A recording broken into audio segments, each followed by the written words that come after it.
Bonjour à tous, il est midi 10 aujourd'hui dans les transports. Comme je vous l'ai dit dans une précédente vidéo, Singapour c'est un petit espace, ce qui a son avantage, c'est-à-dire que en fait, vous pouvez relier tous les endroits de Singapour en transport très facilement. Donc les moyens de transport que moi j'utilise, c'est le bus, c'est un réseau assez étendu. Alors petit conseil, quand vous avez votre bus, par exemple vous attendez le 65, et qu'il arrive au loin, je vous conseille de lever la main. Ne soyez pas timide parce qu'en fait ça m'est déjà arrivé. Une fois j'étais à un arrêt de bus, il y avait d'autres gens à côté de moi, je me suis dit bon, le chauffeur va s'arrêter, pas de souci, hop, je monte dans mon bus. Non, il s'est même pas arrêté, il a tracé en fait. Donc honnêtement, ne soyez vraiment pas timide. Vous voyez votre bus arriver, levez la main, comme ça vous êtes sûr qu'il va s'arrêter. Ça peut paraître logique, mais ici, pour un arrêt de bus, vous avez au moins 3-4 bus qui peuvent passer, donc forcément, parfois ils n'ont pas la nécessité de s'arrêter. Je prends également le métro. Pour moi, le métro, c'est un réseau qui est assez utile, assez rapide. Et franchement, en 1 an et demi, je n'ai eu qu'un seul problème. Et je crois que c'était un problème de signalisation, quelque chose comme ça.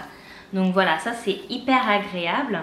Et ce qui est bien aussi avec là le métro, c'est qu'en fait ils sont en train d'étendre le réseau. D'ici 2021, en fait le réseau va s'étendre avec de nouvelles lignes et surtout va étendre certaines lignes déjà existantes. Donc ça, c'est assez chouette pour relier encore plus d'endroits à Singapour. Ce qui m'a marqué également ici quand je suis arrivée les premières fois dans le métro, c'est la discipline des gens. C'est-à-dire que ici, vous avez, bon après, ils aiment respecter les lois, toutes ces choses-là. Je vous en parlerai dans une autre vidéo. Les gens attendent que les passagers descendent avant de monter dans le métro. Il y a un marquage au sol, enfin c'est assez bien respecté.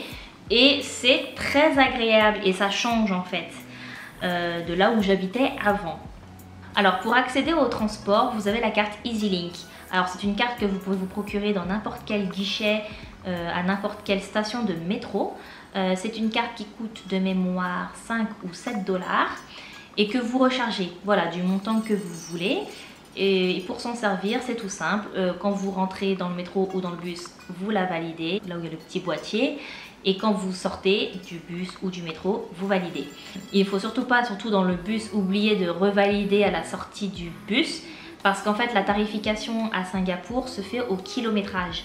Donc forcément, si vous oubliez de valider votre EasyLink à la sortie du bus, ça va vous prendre le montant maximum du trajet.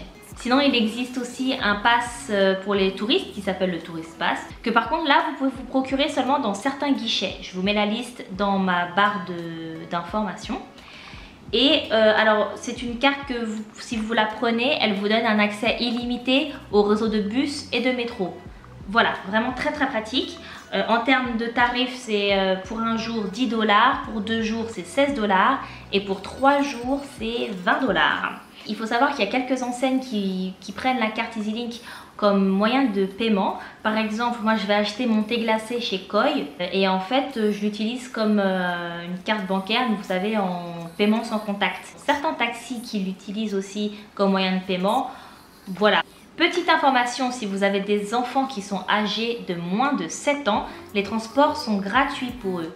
Mais par contre, si votre enfant est donc âgé de moins de 7 ans, mais qui fait plus de 90 cm, vous devez lui prendre une carte. Alors la carte elle est gratuite, vous n'avez pas besoin de la recharger, mais vous pouvez vous la procurer dans les mêmes guichets que là où se trouve le Tourist Pass. Donc voilà, les informations en barre d'infos.